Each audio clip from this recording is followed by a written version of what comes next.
Hey everybody, welcome back to Feedback Loop. I'm Jeremy, And I'm Joey. and this week we're talking about Year of the Rat EP by the band Softcult, because that's what I picked last week, and that's how this works. I'm sure you figured that out by now. And if you didn't figure it out, I mean, it's not too hard. Like, even if you didn't figure it out, but Joey, just listen. you can't insult our audience this early in the episode. What? I mean, but there's The nobody people, there. the people that that are listening to this is their first episode. They've clicked away because you've insulted them.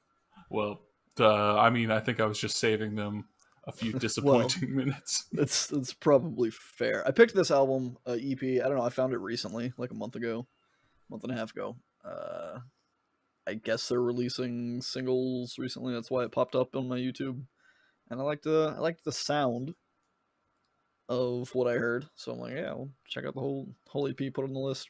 We'll be golden. And we are golden. We are. Sorry if I seem scattered. We're recording this on a Thursday. Before my trip, because I'm going to be gone for 2 weeks. So we've recorded the last 4 episodes in 2 weeks, and my brain's just kind of over it, kind of done with everything. You're in vacation mode. You're like, I'm fucking out, man. It's senioritis, right? I'm coming close to the trip. I'm not there yet, but I'm just like done giving a fuck about everything else. But yeah, if you don't like this, then you're just going to be another bitch that clicks away from our podcast and never listens to us again. Well, looks like I'm not going to be another bish that clicks away, because track number 1 is called Another Bish, and I'm just going to go ahead and say this might be one of the best recs that I've gotten. Oh, really? I really fucking like this. I was kind of worried about it, honestly. So Another Bish is the first track on the album, like you said. It's got some, like, I guess even to back up and talk about Softcult as a whole, the sound of this is shoegazy, kind of pop rock, I suppose, in some aspects, with some very clean poppy female vocals. And that's the part that I was concerned about you not liking. I like because this bodes well for me. But yeah, we'll get into it. Another Bish. It has some like muted, clean, chuggy alt rock guitar kind of thing at the beginning. The vocals have some like small room reverb, kind of feel like you're sitting in like a small venue with like an open mic or something. And there's actually 2 people in the band, 2 women in the band, Mercedes and Phoenix Arnhorn. They're twin sisters, and they actually both sing. So in this kind of intersection, you can kind of hear it's a slight nuance between their 2 voices, but I think you can kind of tell which one is singing when, or at least that there's a distinction. Yeah. But yeah, the song kind of kicks in after that. There's this shoegazy feel for the chorus, but it mellows out in the verses, and I don't know, like a lot of this EP and their sound, I think specifically the vocals, give me like old Avril Lavigne vibes, which I'm all about. I'm a big fan of old Avril Lavigne music, so that's probably what resonated with me. Also, a conclusion that I've come to throughout the course of this week, not really, I guess throughout the course of the whole podcast, is that I think I am just a huge fan of shoegaze music. Hell yeah. Every time we do something remotely shoegazy, I'm into it. Well, that's good, because shoegaze is fucking good. I noted the wall of sound that they get going, but yeah, like that kind of chuggy, I don't know, just really thick guitar tone at the very beginning. It's so nice. And then even whenever it gets more distorted, whenever that part comes in, it feels good just right off the bat. I love their voices. It is great. And so, like, not only do I like their voices, I like the vocal melody lines that they choose. Like, the notes that they choose are not like, sure, it is maybe more poppy female vocals type thing, but the lines that they sing and kind of the melody that they make, it's not exactly what I would like. I can't really predict it, right? And I like it. Like, sometimes whenever I think they're going to go higher, they go lower, whenever like vice versa, and it just sounds really good. Their voices sound extremely good with the music that they're making. I agree. This is actually their second band. For what it's worth, they have another band called Courage My Love. I've not really listened to them much. I think I listened to one single at the recommendation of someone else talking about Softcult. and I wasn't super into it. It was kind of more of like a Paramore pop punk kind of thing back in the day, which don't get me started on Paramore. Yeah, but I was like, about to say, man, what? You I don't don't like know. it? I'm not a huge fan of that specific sound that Yeah, they had just on Paramore the sound. version. Yeah, just the Paramore sound, the one Paramore sound. No, but like, I mean, like, there's definitely a least favorite era of Paramore for me, and I Yeah. think it has a similar sound to that, and that's Okay. kind of where their other band sits for me. I like this one a lot more. This one feels like it's a lot more nuanced and not necessarily edgy, but kind of darker and kind of like, I don't know. It's got the shoegaze. Hell yeah, it does. Ugh. In the But same way that I could listen to like Honeymoon or Prom Queen, not really comparing yeah, Softcult they're and Beach similar. Bunny. Like, I feel they have completely different styles, I feel, but like in the same way that it's like a short, sweet, to the point EP. Yeah, And I mean, in my mind, I'm still trying to get past my previous shit. I think I've essentially done that because there's a lot of female vocalists I like, but I think it's going to take a while for me to not like lump generally similar sounding I mean female artists that together, I happens. guess. That happens for everything. I mean, we compared how many bands on this podcast have we compared to Mastodon at some point? I guess that's true. So many, like fucking half the bands. I mean, you compared to it's Mastodon. like you're experiencing music relative to other music that you've already experienced. So it's kind of like just trying to figure out where things fit on the gradient of albums you've listened to, I suppose. Yeah, but in the same way that I can listen to like a Beach Bunny EP or album over and over and over again, I listened to this EP like 4 times in a row today. Fuck yeah. Like I spent an entire hour just listening. The whole EP is only 15 minutes, so I mean, well, Yeah. 16, essentially 16 minutes, but it's Short EP, 5 tracks. yeah. So this episode's probably going to be short as a result, But I love it, and I also love the song topics yeah, that they choose. I mean, it's this song, Another Bish, like it's about, to me at least, what I got from it, and I think that's what it's actually about. But it's about like I guess a guy that she's in a relationship with who is like trying to control her and wants her to be like the stereotypical submissive woman and wants to have her on a leash, wants her to just be somebody who's there for him, I guess. And she's not having any of that shit. She's like, I need to get away from this. I need to get out. I'm not just another bish for you to, I don't remember the actual lyric, she said, but I'm just another bitch that you'll never tame. yeah, exactly. And she just sings it with feeling, with force, and I like it. It's just, I like it. The message is pretty simple, Right. delivered in not like a pretty simple way, but everything is done extremely well.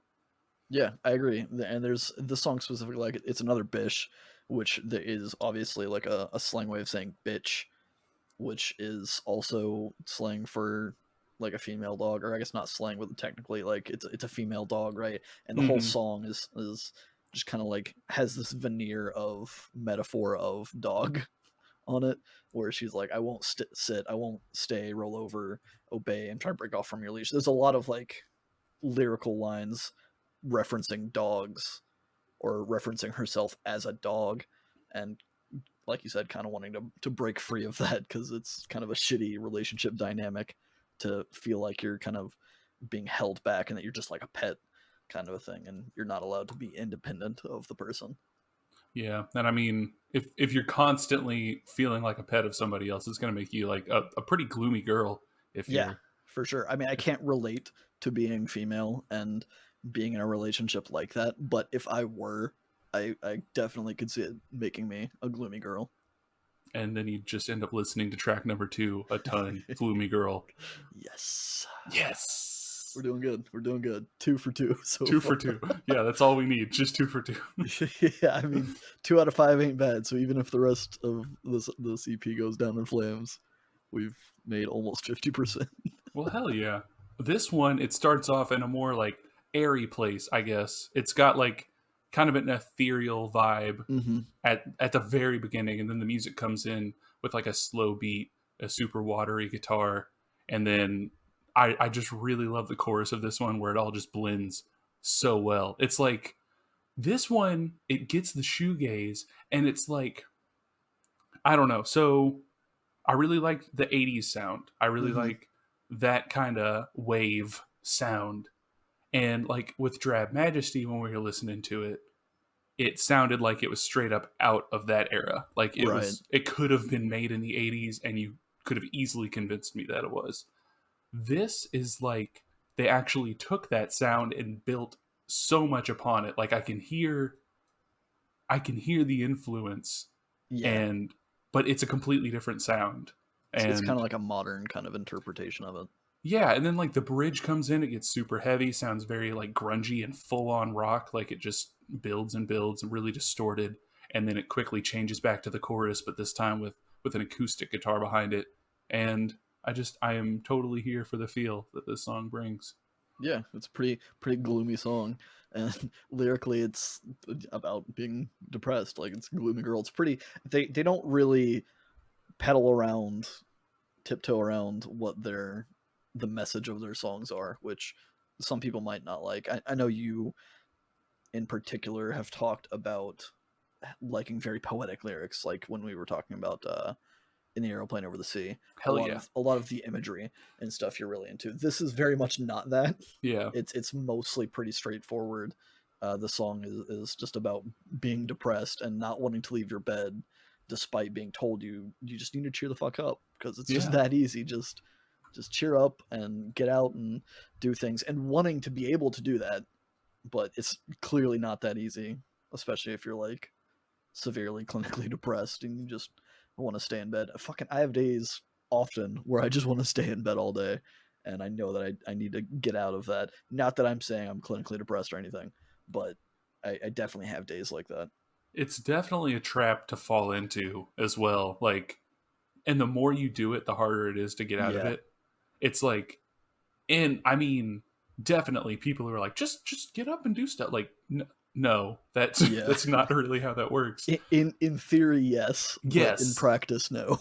like if you can build the massive amounts of strength it sometimes takes to get there, yes, that is what you need to do. But like sometimes it's just taking the little steps, and it's not like whenever you're stuck in bed being gloomy, you don't know that. It's not like that's not a Right. thought that goes in through your head. You're not like days where you're like, I don't know, days where even your favorite things don't work. Like you're Yeah. staring at a library of full of games in Steam, and you're like, I have all these, and you start to play a new game that looks exciting, and you're like, this is gonna be fun. You've convinced yourself it's gonna be fun, and then you play 5 minutes, you're like, I don't care about this at all. Yeah. And then you're like, okay, I didn't care about that. I'm gonna go to one of my old favorites. You start playing it for 5 minutes, you're like, It's I not don't hitting care. right. Yeah, I don't care about this either. And then you start to realize that, oh shit, maybe it was only my favorite because it was at a point in time where I'm just not that person anymore, and I can't ever be that person. What if I don't enjoy the things that I enjoy anymore? And that's the kind of Yeah. cycle of thought where you're like, oh fuck. That's a very Well, manic and relatable thing, I think, for me at least. I don't know how much of our audience, of our zero audience, uh, are gamers, but yeah, it's just like having a passion for something and then feeling that passion kind of muted because you're not finding joy in it anymore, and that's how you know you're kind of like in a rut, and you need to kind of focus on dealing with that. However, that yeah, manifests. Usually for me, when that happens, I just accept it. I take time away from video games and I go and do something creative or something else. yeah. But that obviously isn't professional advice. I'm not a psychiatrist. I can't help you figure that. And sometimes that doesn't work. Sometimes it just feels like there's a giant weight on your chest that won't let you get up, and you try as you might, you just can't take it off. Like, Yeah, that was a grade A segue for track number 3. Take it off. boom, boom, boom, boom, bam, That bam. was, I think it's the most natural segue we've ever had on this podcast. Keep on listening, folks. They're only going to get better from here. Maybe. Don't set that bar. We're gonna crash and burn on this EP now just because you said that. Take It Off. I think it's either this one or the next track were the first song that I heard from this band. And I saw the music video. I think they have music videos for every track on this EP. If not, they have videos for most of them Yeah. at this point.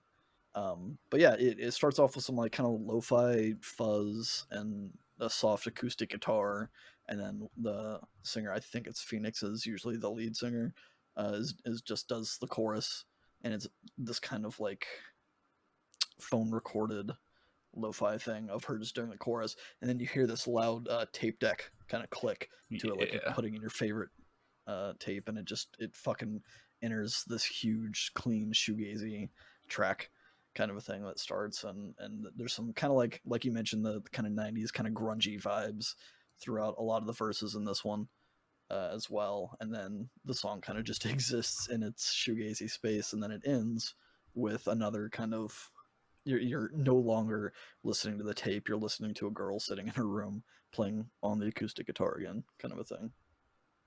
Yeah, like just everything about this song is great, you know?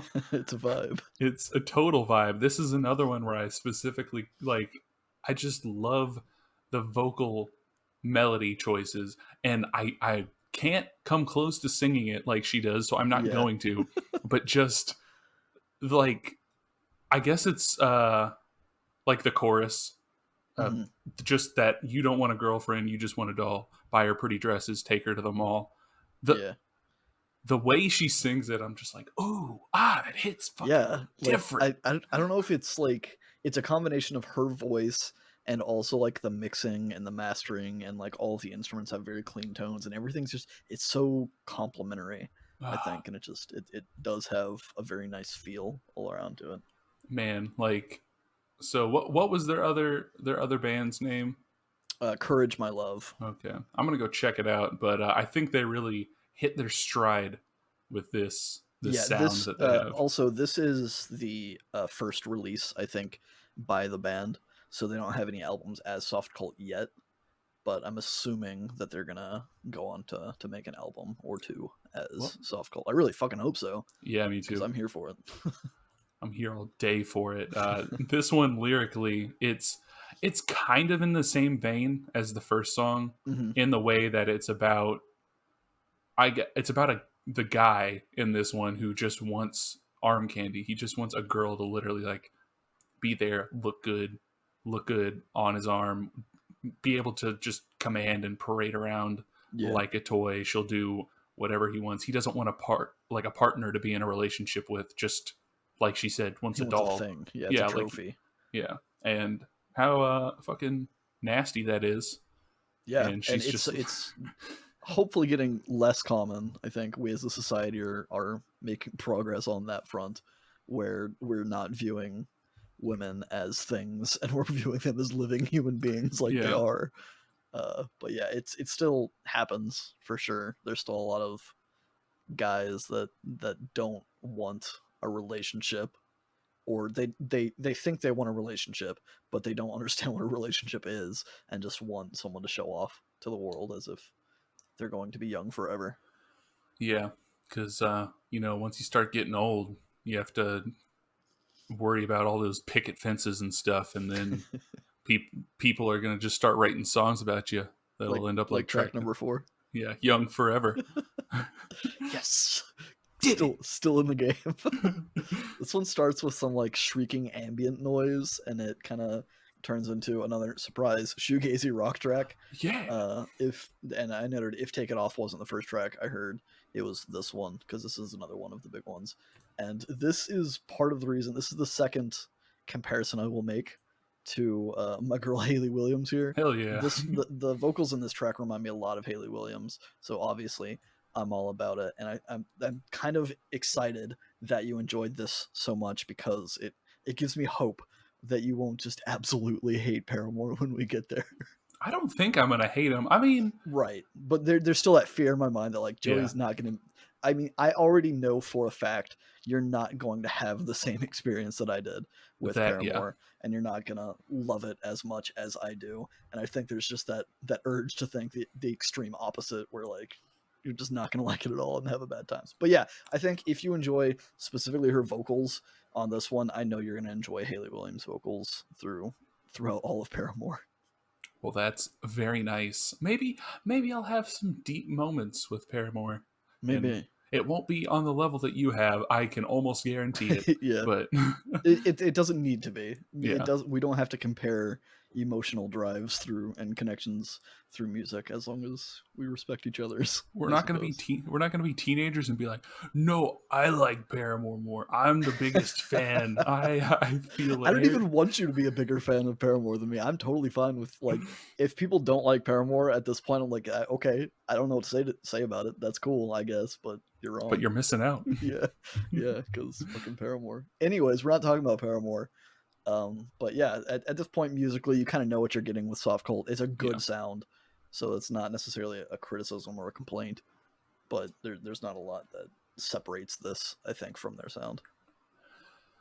Yeah, that pretty much like by the time, I mean, it's only like a 16-minute EP, but they definitely define their sound. They don't stick around too long on this one. It's just kind of like it's a good intro to them. I'm glad I got to listen to this first, I guess, so that way it'll leave me wanting more for whenever they drop an album. Eventually, hopefully. I hope they do. Hell yeah. But lyrically, you already kind of teased this one in your segue, and that it's, to me at least, about not wanting to live a quote-unquote traditional lifestyle of getting married and having some nice suburban home and having a dog and growing old. Like, you don't want to just, like, that's not your goal. Yeah. That's not the end point. That's not some finish line that you're racing towards, kind of thing. And instead, it's just kind of like about living in the moment and not chasing after what has become the norm, I suppose. The fucking meme of life, the settling down, growing old. Yeah. Living in a suburb with a 100 square foot yard that your house sits squarely upon. You can spit and hit your neighbor's house. I don't get that. I don't get that, man. Fuck the HOA. That. Yeah, seriously though, if I ever end up in a place with an HOA, I'm gonna burn the whole place to the ground. They can't HO what I arsoned. Arson. I don't know. Oh my goodness, Joe. If you burn down a whole neighborhood, then you definitely won't be hearing any bird songs chirping to greet you as you wake up. I will. I'll hear the birds being freed from the prison. The prison of life. Because they're roasting in their own trees. I'll make sure to not burn the trees. Also, track 5 is called Birdsong. I think we should just talk about your arson for a moment instead. I think maybe we shouldn't, because then if at any point in my life there's like a fire near my house, they're gonna point suspect now. They're gonna point to this moment, be like, this guy explicitly said you were going to burn down the entire neighborhood, and you used the word arson. You didn't even just say like. Anyways, Birdsong is the final track on the EP. It has some nice kind of ambience with birds chirping and maybe like the wind blowing.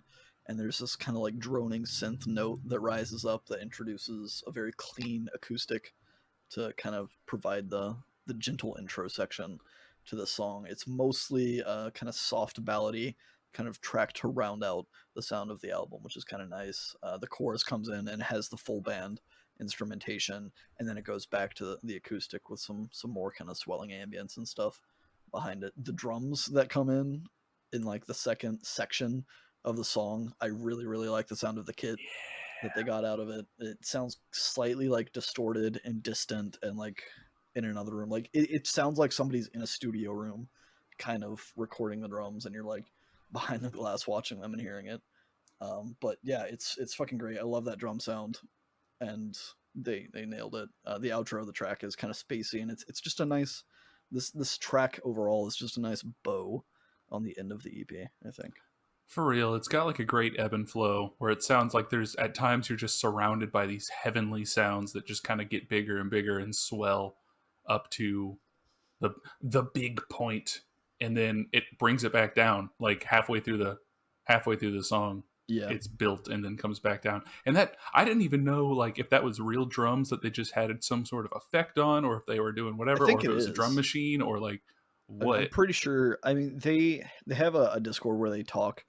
They're I don't know how often they're actually active in it, but I did join it a while back, and they have a channel specifically for talking about music production, and they answer questions that people have about how they produce the music.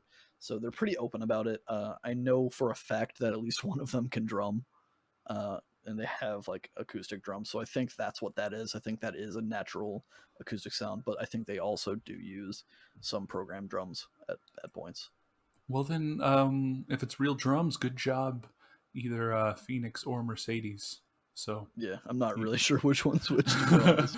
I mean, if they're twins, that makes it even Well, harder. yeah, they're twins, but I think one of them has bleach blonde hair and the other one is just like a natural brown hair or Yeah, a the black picture hair. I saw, they had like opposite hair colors. Yeah, I did notice that they looked similar, but I was like, I don't know. I'm not great with faces, so. yeah.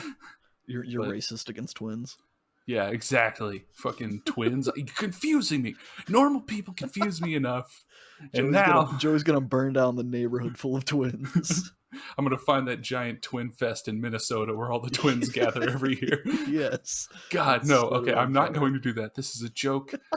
If at any point in the future a twin parade somehow gets burnt, Catches on it's not fire. me. It's not me. It's probably not Joey. We can't And guarantee that, but if it is, it's an accident. We'll go there. I can't even guarantee that. I can't guarantee that I won't like accidentally like do some shit like that cow did that caused the great Chicago fire where it kicked over like a lantern and burnt down a bar. Like I'm a very clumsy person.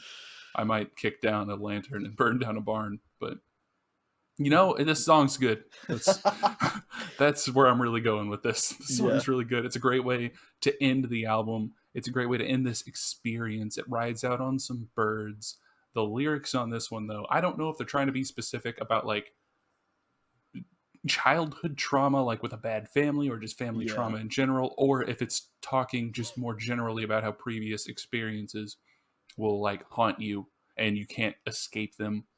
And it's kind of just you're adopting it, I guess. It's like you can think that if you go do this, it's going to fix it, or you think that you go over here, you move across the country, whatever, it's going to follow you. Yeah. It follows like that movie. Like what movie? It Follows. That's the name of the movie, I think. I don't watch movies, so. Oh well, I don't either. I've never seen Out of it. the loop there. I just saw a commercial for it one time.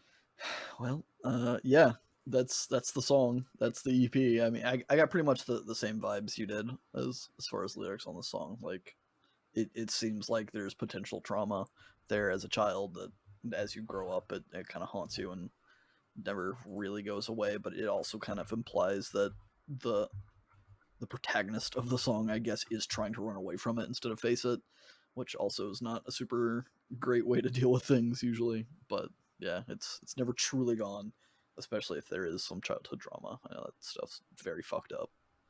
And it's not easy to just acknowledge and accept. And sometimes you can even like repress it so much that you don't remember it until later. But yeah, it's coming back. So yeah, which is even more fucked up. Fuck that. Yeah. But don't fuck this album. This album's fantastic. I'm glad. I really am. I'm ecstatic that you enjoyed this EP as much. Is this what ecstatic Jeremy sounds like? Does it not sound notably different from normal Jeremy? I am ecstatic.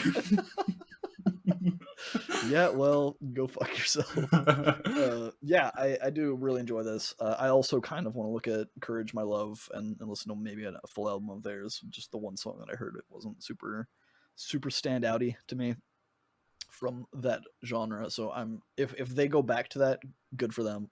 I don't want to stop them. I don't want, as if I have the power to stop them. I don't want to be a naysayer and say no, they can't do that. Like, by all means, go do that. But I think I'm going to prefer Softcult for the rest of forever, just because it's got a good vibe. I like it all. Everything about it. Yeah, that's the album, guys. So that's it. That's the episode at the end. Goodbye. No, hold on. While we were talking about things, I had a spark. I had a memory. So we started this podcast. Yeah. Today we started it and started talking about stuff. And before we started talking about stuff today, we were trying to figure out, or I was trying to figure out what album we'd listen to whenever for the like, next episode. Yeah, for the next episode that's going to come out in like 3 weeks or something. Well, it's a week. It'll just be a week for the listener, but yeah. Well, yeah, but for us, I guess. And I was going to leave it up in the air. And this will be our first time that you're truly surprised.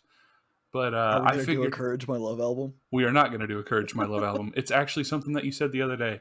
So, an artist that we both like, Kid Cudi. Yeah. You said you never listened to A Kid Named Cudi mixtape. That's true. I've not. That's the album that I'm picking. Fuck yeah. I'm totally down for it. Every time you say chorus, it makes, ever since I said something about kids see ghosts, all I hear is, "With a chorus!" What a chorus! And I love that album. And I know you do too. So I can't pick that. So I was like, Kid Cudi, you know what? He's never listened to it. We can do an album that we both love. Well, we'll do that sometime, because I'd say Kids See Ghosts is like fucking top of the list for Kid Cudi for you. Just like, it's so great that Kid Cudi and Kanye meshed so well. Because like the only other time I'd heard them since, I mean, they've worked together plenty. Like they're very intertwined, but for a while they weren't, and it was good to hear them get back together, make something good. Bring the band back together. Yeah, and A Kid Named Cudi is not necessarily the start of it, but it's early, and there is intertwinedness on there. Okay. So I'm down. So next week, Kid Named Cudi. It's a full album, right? It's not like an EP or anything. Yeah, it is. It's I think almost an hour. So well, I'll have to look into that and listen to that while I'm road tripping across the U.S. of A. I'm sure I'm gonna love it, because I love pretty much everything Kid Cudi's done. But yeah, so you guys, let us know what you think of Softcult. Let us know what you think of A Kid Named Cudi next week when we come back and discuss it. We're gonna be so fucking rusty, because it'll be, like we said, like 3 weeks between recording. But it'll be a good fucking time, and I hope while I'm trekking across the US of A that you guys will remain in our feedback loop. Bye.